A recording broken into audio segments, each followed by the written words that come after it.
देखो, अब आप ध्यान दो, वैसे तो सब आने चाहिए थे, क्योंकि मैं जो चीज़ शुरू कर रहा हूँ ना, वो शुरू से नहीं पढ़ी तो लास्ट तक दिक्कत ही रहती है उसमें। और दूसरी चीज़ आपको ये बता रहा हूँ कि ये चीज़ आपको ना तो किसी बुक में मिलेगी, ना आपको कोई करवाएगा इस तरीके से, ये भी गारंटी है, चाहे आप कितने 30 मार्क का टीचर से पढ़ लेना, नहीं करवाएगा, कन्फर्म है ये चीज़ है। हाँ, उनका टाइप क्लासें फिक्स होती है भाई, 40 क्लास, 45 क्लास, 50, 60 क्लास में मैथ्स पूरी होनी चाहिए। इधर तो ऐसा नहीं। देखो, एक चीज बता रहा हूं मैं आपको, प्राकृत संख्या मैंने पढ़ाई थी आपको। प्राकृत संख्या के अंदर 3 3 6 और 3 9, 9 और 9 × 7 27 टाइपें बनती है। कितनी टाइप बनती है? 27। लेकिन आपने प्रथम 3 को ढंग से पढ़ लिया ना, फिर बाकी का सेम ही मेथड है, बस फॉर्मूले चेंज होंगे उनके। ठीक है ना? अब आपने थोड़ा बहुत पढ़ा भी है, मैं पहले आपको कुछ चीजें बताना चाह रहा हूं, एक बार आप ध्यान देना इधर। अपन पहले कुछ क्वेश्चन मैं आपको एग्जाम्पल लेके करवाना चाह रहा हूं, क्योंकि मैं टॉपिक आपको पढ़ाने क्या जा रहा हूं वो तो मैं बाद में बताऊंगा, पहले मैं आपको कुछ समझा रहा हूं, तो उस पर आप ध्यान दो। जैसे कई बार एक क्वेश्चन आता है एग्जाम में, जैसे मैं एक एग्जाम्पल ले लेता हूं, ये आ गया 1 + 2 + 3, फिर प्लस डेश डेश डेश, जैसे यहां आ गया 10 तक। इसका मतलब आप क्या समझ रहे हो? 1 से लेकर और 10 तक का योगफल पूछ रहा है, प्लस का चिन्ह लगाया तो, और सम विषम लगातार संख्या आ रही है, इसका मतलब ये प्राकृत संख्या है। समझ में आ गया? इसको तो अपन डायरेक्ट जोड़ के निकाल सकते हैं, लेकिन इस 10 की जगह यदि मैं 100 कर देता हूं तब दिक्कत होती है अपने को, या मैंने 1000 कर दिया। एक चीज तो ये, अब आप समझते जाना। दूसरा, ये तो डायरेक्ट जो संख्या है उनका ऐड करना है अपने को। हाँ, 1 से। यदि आपको इसकी जगह क्वेश्चन यूं दे दे, प्लस प्लस प्लस और 150, ये दे दिया, ये भी तो प्राकृत संख्या ही है ना? एक टाइप ये होगी, या एक टाइप ये भी बना सकता, आपको हिंदी में लिख के देगा वो बोलेगा 70 व 133 के मध्य आने वाली प्राकृत संख्याओं का क्या ज्ञात करो? योग। समझ में आ रही है टाइप? एक तो आपको उसने 1 से दे दिया, एक उसने बीच में से दे दिया, और एक बोल रहा है 70 और 133 के मध्य। इसका मतलब ये है कि 70 और 133 के बीच में जो संख्या आएगी वो आपको पूछना चाह रहा है उनका योग। इसमें ना तो 70 शामिल होगा, ना ही 133 शामिल होगा। समझ में आ गई बात? कहने का मतलब ये है, क्वेश्चन ये नहीं है, क्वेश्चन एक्चुअल में क्या है, 71 से 132 तक। बात समझ में आ गई? ये तो है सिंपल प्राकृत संख्याओं का योगफल। ठीक है, टाइप बता रहा हूं पहले मैं आपको। दूसरा, यदि इन प्राकृत संख्याओं की जगह वो आपको क्वेश्चन यू बना के दे दे कि स्क्वायर स्क्वायर स्क्वायर और स्क्वायर, इससे आप क्या समझ रहे हो? कि वो प्राकृत संख्या के वर्गों का योगफल पूछ रहा है। क्या पूछ रहा है? प्राकृत संख्याओं के वर्गों का योगफल पूछ रहा है। ठीक है, या क्वेश्चन ये भी बना सकता है, ये भी प्राकृत संख्या के वर्ग, ये जो जितनी टाइप करवाई है इनमें वर्ग भी तो पूछ सकता है आपको, और जितनी टाइप करवाई है उनमें आपको क्या पूछ सकता है? बात समझ में आ रही है? इससे ज्यादा आपको पावर 4 पावर 5 ये तो कभी पूछेगा नहीं। यानी आप कोई भी लेवल का एग्जाम दे लो, इससे बाहर वो चीज पूछता ही नहीं। ये तो मैं बात की सिर्फ प्राकृत संख्या होगी। समझ में आया? अब नेचुरल नंबर के बाद जो संख्या बचती है वो सम संख्या भी होती है, इवन नंबर, और कौन सी होती है? विषम संख्या भी होती है, ओड नंबर। अब देखो, सम की भी इतनी टाइप बनेगी, समझ में आ रही है, और विषम की भी इतनी टाइप बनेगी। तो 3 × 3 9 टाइप तो मोटी मोटी, और प्रत्येक टाइप खुद में कितनी टाइप लेके चल रही है? 3। देखो मैं प्राकृत संख्या की बात की थी तो 1 टाइप, 2 टाइप और तो 9 गुणा 3 कितनी होगी 27। समझ में आई? आपको केवल 3 समझना है। कितनी समझना है? 3। और फॉर्मूले कितने याद रखने हैं बताओ? 9 फॉर्मूले। कितने फॉर्मूले? 9 फॉर्मूले। ये वैसे तो एपीजीपी में चलती है, 11th 12th में जिसके मैथ सब्जेक्ट है उसने वहां श्रेणियां चलती है, अर्थमेटिक, ज्योमेट्रिक, सुना होगा आपने, समांतर, गुणोत्तर, हरात्मक श्रेणी। हर जगह 11th 12th में मैथ सब्जेक्ट है। मैथ्स कोई कोई गुने किधर है, ठीक है, लेकिन अपन उसमें जाएंगे नहीं। बहुत से टीचर उसमें फंसा के रख देते हैं। मैं एक सिंपल मेथड बताऊंगा आपको और वो भी आपस में रिलेट करेंगे सभी फॉर्मूले। एक फॉर्मूला दूसरे से रिलेट करेगा और आप जितना रटोगे उतना ही भूलोगे और जितना प्रैक्टिस करोगे उतना ही याद रहेगा। समझ में आ गई? तो देखो अपन यहां से शुरू करते हैं। इसको तो कर देता हूं। अब एक बार बोर्ड पे ध्यान देना, आपको लिखना कुछ भी नहीं है, पेन कॉपी रख दो। पहला मेरा टाइप बनता है यहां पर 1 से n तक की प्राकृत संख्याओं का योग। यहां पर एक फॉर्मूले का यूज करेंगे, ठीक है, और वो फॉर्मूला जनरली आपने पढ़ा भी है, बहुत बार सामने आया है, n इंटू n प्लस 1 और डिवाइड बाई 2। जहां पर n की क्या वैल्यू होती है वो देखो, जहां n हमेशा क्या होता है, अंतिम पद, last term, n is equal to last term, ठीक है। ये सम संख्या में भी चेंज हो जाएगा n का वैल्यू और विषम में भी चेंज होगा। बाकी प्राकृत संख्या की बात करेंगे तो n का वैल्यू हमेशा अंतिम पद ही होगा, चाहे प्राकृत संख्याओं का योग हो, चाहे उनके वर्गों का योग हो, चाहे उनके घनों का योग हो, ठीक है। अब मैं 3 टाइप के 3 क्वेश्चन लिखता हूं, पहले आपको लिखना कुछ नहीं है। क्वेश्चन नंबर 1 जैसे आपको हिंदी में भी दे सकता है और मैथमेटिकल ऑपरेशंस के अंदर भी दे सकता है। उसने दे दिया सपोज दैट 1 प्लस 2 प्लस 3 और प्लस प्लस प्लस जैसे दे दिया उसने, यहाँ 10 तक दे दिया। एक बार 10 तक लेके देखते हैं अपन, 10 की जगह चाहे 100 कर लो, कोई दिक्कत नहीं है। दूसरा क्वेश्चन उसने दे दिया, इसको हिंदी में यूं भी लिख सकता है, 1 से 10 तक की प्राकृत संख्याओं का क्या ज्ञात करो, योग, ठीक है। दूसरा क्वेश्चन ये दे दिया,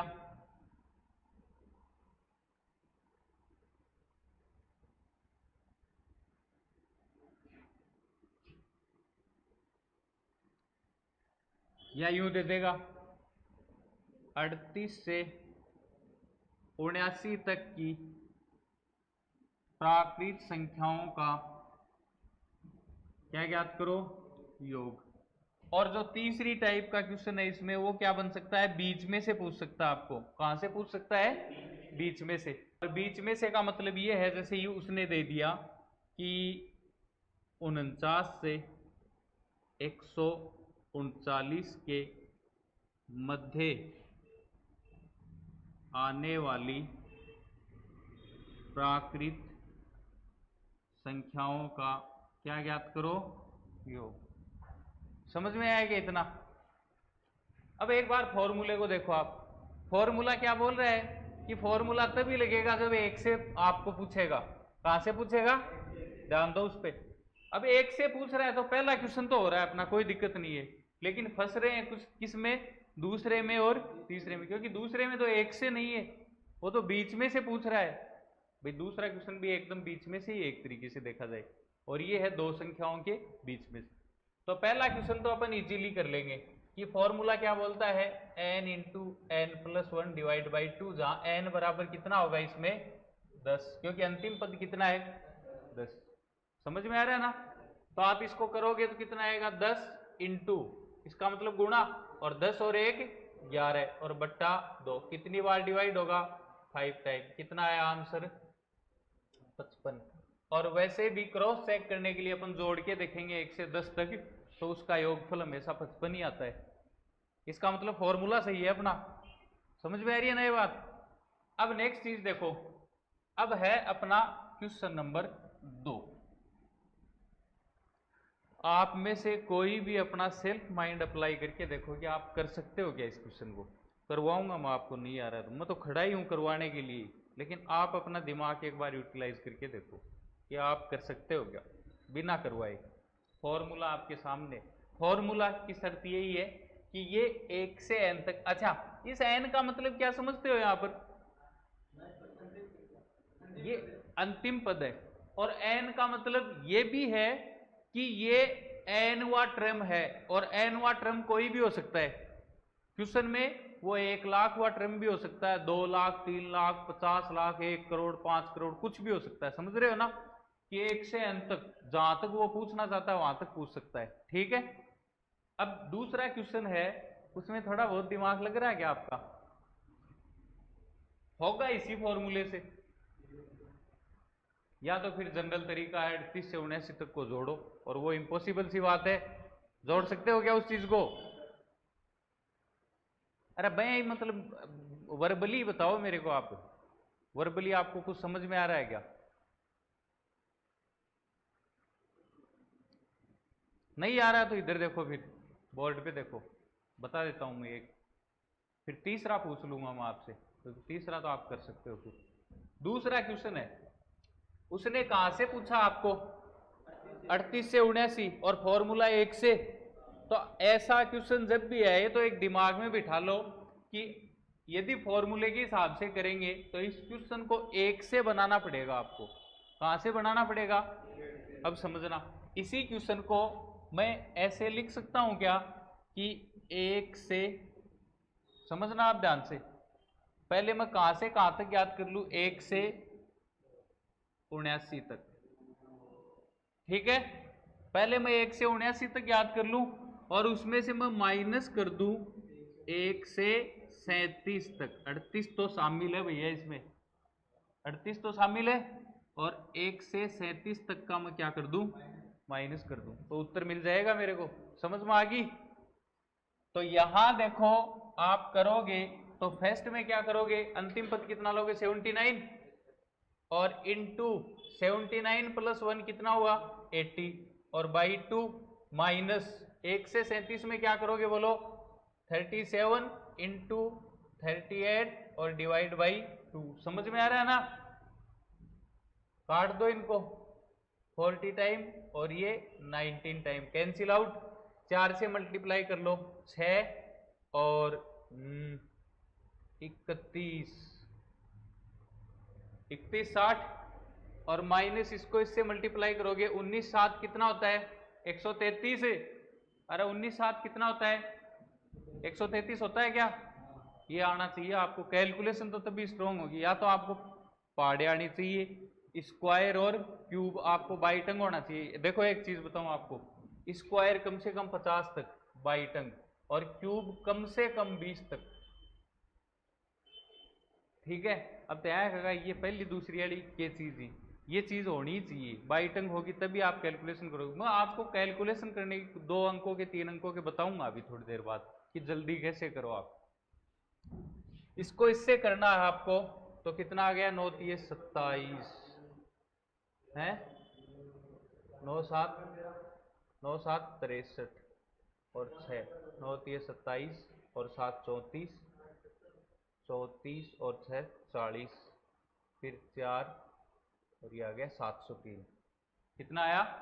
703। 713 बोल रहे थे, 713 बोल रहे थे ना आप?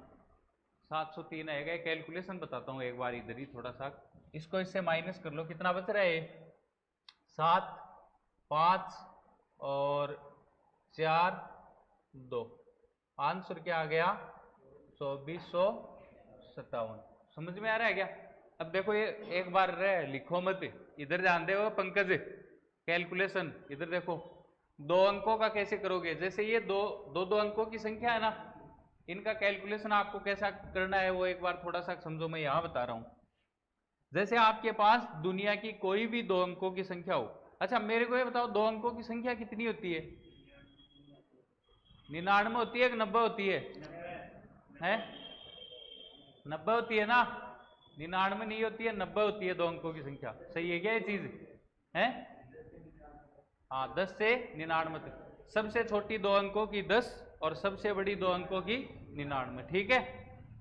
अब 2 अंकों की किसी भी संख्या का आपको मल्टीप्लाई करना है तो आप कैसे करो? देखो एक तरीका, जैसे आपके पास एक संख्या आ गई 25 और एक आ गई 39, इनका मल्टीप्लाई करना है तो मैं एक तरीका बताता हूं आपको। ये फॉर्मूला याद रखना आप, ये स्ट्रक्चर ध्यान में रखना। साइड में 2 लाइन और बीच में एक क्रॉस। ठीक है, साइड में 2 लाइन बीच में एक क्रॉस, दिमाग में यही रखना है और इसी हिसाब से कैलकुलेशन करना है। अब आगे करो तो, और ये एक दिन तो आपको थोड़ा सा क्यों लगेगा यार, ज्यादा टाइम लग रहा है, लेकिन प्रैक्टिस में करोगे तो सबसे कम टाइम लेती है ये चीज। कैसे करो देखो, मल्टीप्लाई इधर से शुरू करते हैं ना, राइट साइड से, तो इधर से शुरू करोगे तो पहले नंबर क्या आता है, एक लाइन आ रही है, उस लाइन का मतलब क्या है कि 5 है वो किससे मल्टीप्लाई हो रहा है, 9 से, तो 5 × 9। एक बार रखो इसको। फिर क्रॉस आया, क्रॉस का मतलब है इसको इससे कर दो और इसको इससे, यानी 2 को 9 से और 5 को 3 से। तो देखो 2 × 9 और प्लस प्लस लगाना बीच में 5 × 3। फिर अगेन लाइन आई, लाइन का मतलब लास्ट वाला टर्म, इकाई अंक को छोड़ दो और दाई अंक को आपस में गुणा कर दो, 2 × 3। अब ये देखने में तो ये लग रहा है सर ये तो बहुत बड़ा है, ये आपको समझाने के लिए बताया मैंने। जब भी आप कैलकुलेशन करो तो कैलकुलेशन तो आपको यूं करना है, देखो करो मेरे साथ, 25 × 39। आपको स्ट्रक्चर दिमाग में है, सबसे पहले लाइन, लाइन का मतलब 9 5 45, 4 आ गई।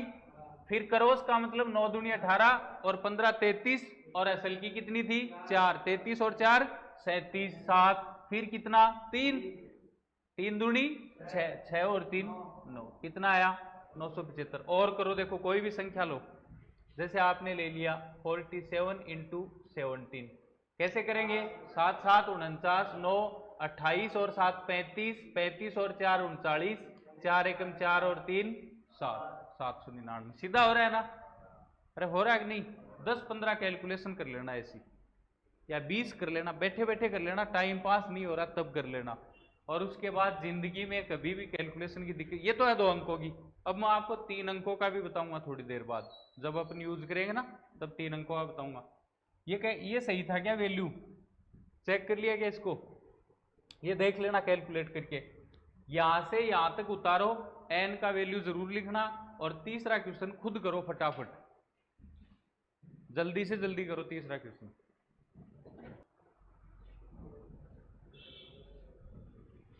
यानी क्वेश्चन को कैसे किया बताओ,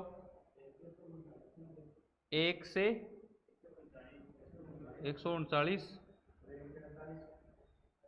1 से ये किया आपने, है ना, सबका गलत है। से और 138 तक ज्ञात करना है, यू बनाओ पहले उसको भाई, मध्य पूछा है, इसका मतलब ना तो 49 शामिल होगा और ना ही 139 शामिल होगा, इनके बीच में कौन सी आ रही है, उनका योग पूछा आपको, तो इसके बीच में तो 50 से 138 तक आ रही है? समझ में आएगी? और यह मिस्टेक बार बार करेगा थे, मैं लिख के दूं यह चीज था, आप बार बार एग्जाम में यही होगा, क्योंकि एग्जाम में आप देखोगे दिमाग, यही तो गलतियां हैं यार, पेपर में कोई बड़े मार्जिन से थोड़ी रहता है स्टूडेंट है। हाँ, एक चीज आपको मैं बताऊं, देखो आप आस पास में कोई एग्जाम देता, एक तो लड़का तैयारी करके देता है, मान लो कट ऑफ गई 65 और तैयारी करने वाले के बने 62, एक बिना तैयारी करे जा पेपर देने और बी का बना 58, वो क्या बोलता, तू पढ़ा और मैं नहीं पढ़ा फिर भी 58 बना रहा हूं, और तू पढ़ने के बाद भी 62 ही बनाए तूने। तो फर्क ये है कंपटीशन में कि आप नहीं भी पढ़ोगे तो भी 50% बनेंगे, जनरल एग्जाम की बात कर रहा हूं मैं, क्योंकि आपने 1 से 12 तक जो पढ़ा है तो 50% लायक तो आप वैसे ही हो। कोचिंग का मतलब ये है कि आपका जो फाइनल कट ऑफ है उसका और 50 से फाइनल कट ऑफ का जो मार्जिन है ना, वो ही आप कम करने के लिए आ रहे हो। सिंपल सी बात है यार, कोचिंग का मतलब है डाउट क्लियरेंस, इससे ज्यादा कुछ नहीं है कोचिंग। उतना 50% सबको आता है। अब जो एकदम ही वैसे है उसका तो अपन नहीं बोल सकते, बाकी एवरेज स्टूडेंट है वो 50% नंबर बनाएगा बिना पढ़े भी। तो मेरा कहने का मतलब यार इन छोटी है, हाँ 1 से 138 तक और -1 से 49 तक, क्योंकि 50 शामिल है यहां पर, ये देख लेना। क्योंकि अब आपका क्वेश्चन ये है, क्वेश्चन ये नहीं है, समझ रहे हो ना। इससे आपने ये क्वेश्चन बनाया ना, इसका मतलब क्या, 50 और 138 दोनों शामिल है, तो 1 से 138 तक और -1 से 49, ये ध्यान रखना, क्योंकि ये 50 अब शामिल हो रहा है। देखो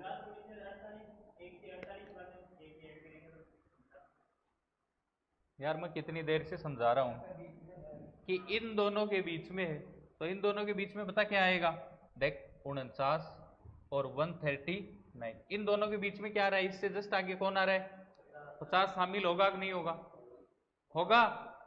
138 शामिल होगा कि नहीं, तो क्या करोगे, पहले 1 से कहां तक निकालोगे, 138 तक, और माइनस कहां तक करोगे, 1 से 49 तक, क्योंकि 50 तो शामिल है। समझ में आ गई, आगे बढ़े क्या, कर लोगे ना आगे वाले क्वेश्चन। अब वर्ग वाले आएंगे और टाइप ऐसी ही बनेगी, बस फर्क कितना होगा, फॉर्मूला बदलेगा, वर्ग लगेगा, ठीक है ना।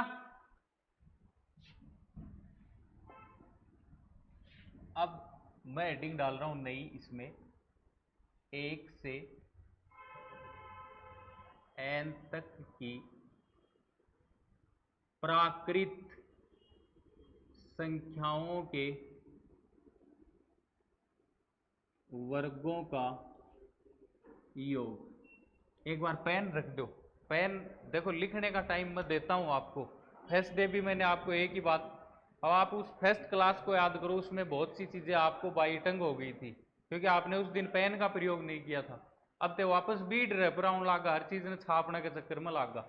मैं छापने का टाइम दूंगा आपको, कोई दिक्कत नहीं है, सीखो यार, मेरी क्लास का मतलब यही है, सीखो, सिंपल सी बात है। और छापने की जरूरत है वहां जल्दी जल्दी लिखो बस, ठीक है ना। अब मैं ये आपको पेन क्यों रखवाया उसका कारण बताता हूं, क्योंकि एक फॉर्मूला पीछे वाले से रिलेट करेगा। देखो 1 से n तक की पहले प्राकृत संख्याओं का योग ज्ञात किया था आपने, अब प्राकृत संख्याओं के योग के साथ में किसका योग ज्ञात कर रहे हो, वर्गों का योग। उसका फॉर्मूला बोलो क्या था, n इंटू एन प्लस 1। तो यहां पर क्या होगा, देखो n इंटू एन प्लस 1 तो आ ही आएगा, और इसके साथ में क्या जुड़ जाएगा, 2n प्लस 1, और 2 की जगह कितना हो जाएगा, 6, 2 की जगह कितना हो जाएगा, 6। समझ में आ रही है बात। ये फॉर्मूला भी कई बार एग्जाम में डायरेक्ट पूछता है कि 1 से n तक की प्राकृत संख्याओं का वर्गों का योग निम्न में से ज्ञात किया जाता है, 4 ऑप्शन देगा, उनमें एक फॉर्मूला ये होगा, ठीक है, कर सकते हो ना। और यहां पर भी n बराबर क्या होगा बोलो, अंतिम पद। मैंने आपको एक बात बताई थी कि जब बात प्राकृत संख्याओं की होगी तो n का मान कभी भी नहीं बदलेगा, n हमेशा ही क्या होगा, अंतिम पद। चाहे प्राकृत का सिंपल योग पूछे, चाहे उनके वर्गों का योग पूछे, चाहे उनके घनों का योग पूछे, n का वैल्यू हमेशा ही अंतिम पद होना है। समझ में आई, फॉर्मूला आपके सामने है, याद रहेगा ना, n into n plus 1, 2n plus 1, 2 की जगह 6। समझ में आया, टाइप वही की वो बनेगी 3। समझ में आ रही है ना। अब तीनों आप खुद ही करोगे, अब मैं सीधा लिखूंगा क्वेश्चन नंबर 1, या तो हिंदी में देगा 1 से 15 तक की प्राकृत संख्याओं के वर्गों का योग, या इसकी जगह देगा 1 का स्क्वायर, 2 का स्क्वायर, 3 का स्क्वायर, प्लस प्लस प्लस, और कहां तक, 15 का स्क्वायर।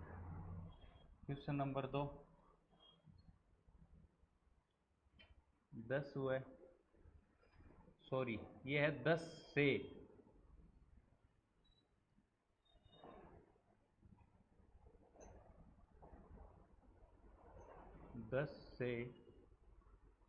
22 तक की प्राकृत संख्याओं के वर्गों का योग या 12 का स्क्वायर प्लस 22 का स्क्वायर। और वही तीसरी टाइप बीच में से, जैसे आपको दे दिया उसने 11 व 21 के मध्य आने वाली प्राकृत संख्याओं के वर्गों का योग। तीन टाइप सेम ही है ना, तरीका वही रहेगा, फॉर्मूला बदला है। अब तीनों क्वेश्चन आप करो फटाफट।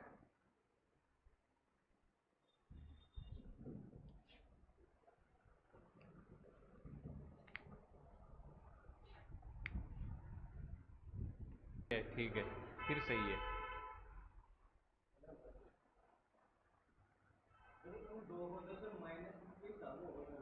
हैं?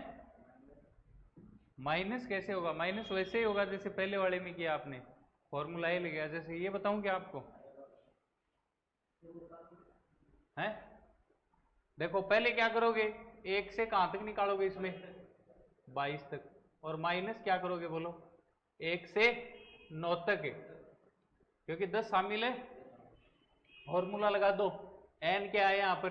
22 इसमें पहले वाले में, तो 22 गुणा 23, 22 एक 23 हो गया, और 22 दूनी 44 और 1 45, 22 माइनस यहाँ एन क्या है? 9, तो क्या 9 9 इंटू 10 इंटू 21 आएगा या 19 आएगा?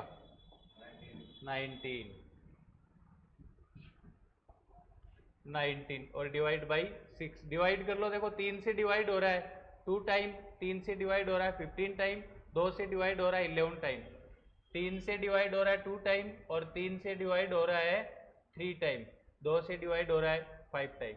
इनको मल्टीप्लाई करो और इस वाले वैल्यू को माइनस करो। 11 इंटू 23 इंटू 15, और माइनस क्या करना? 3 इंटू 5 इंटू 19। 2 अंकों का मल्टीप्लाई करना मैंने आपको बताया है, 3 अंकों का भी बता दूंगा। यही किया क्या? तीसरे क्वेश्चन में क्या किया आपने ये बताओ। होल स्क्वायर है, 2 का भी स्क्वायर होगा। होल स्क्वायर है, देख कोष्टक पूरे फॉर्मूले को कवर कर रखा है। देख इधर देख, मान ले इस अंदर वाले पूरे का मान 20 आया, 2 को मिलाकर तेरा मान कितना आ रहा है? 20 आ रहा है, तो 20 का क्या होगा? होल स्क्वायर है, जो भी आ रहा है। 1296 मतलब 32 आया क्या? 36, 3 6 36, हाँ सही है। 35 12 25 होगा, 36 12 96 होगा।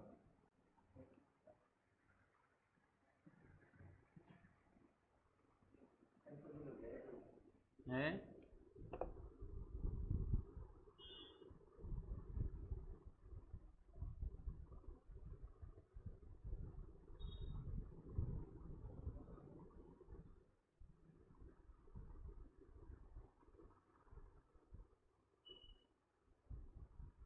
हमारे साथ आप करते रहो, साथ साथ में आपको कोई बात बता देता हूँ, करते रहो। हमारे बैच के अंदर हरियाणा और यूपी के बहुत लड़के थे नेवी के अंदर, तो चलो बाद में बताएंगे आपको, पहले करो।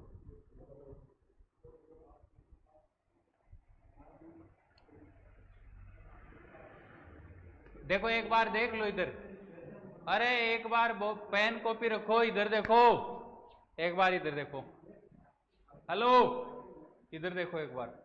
एक क्वेश्चन में आपका जो भी डाउट है वो एक क्वेश्चन में क्लियर हो जाएगा, बाकी तरीका सेम है, कहीं भी सस्पेंस रखने की जरूरत नहीं है। जैसे पहला क्वेश्चन कर रहे हैं, एन का वैल्यू कितना होगा? आपने 8 रखा, 8 और 8 और 1 9 और बट्टा 2, इस पूरे का क्या करना है? होल स्क्वायर करना है, ठीक है। इसको इससे डिवाइड किया 4 टाइम, और 9 चौके 36, 36 का वर्ग कितना होता है? 1296, या आप 3636 दो अंकों का गुणा करना मैंने बताया था। ठीक है, अब दूसरा तीसरा तो हो ही जाएगा, ये करना घर पे। अब मैं आगे बढ़ रहा हूं, तरीका समझ में आ गया ना? पीछे समझ में आ गया? आगे चले, उतार तो लिए ना? नहीं लिखे? लिखो फिर।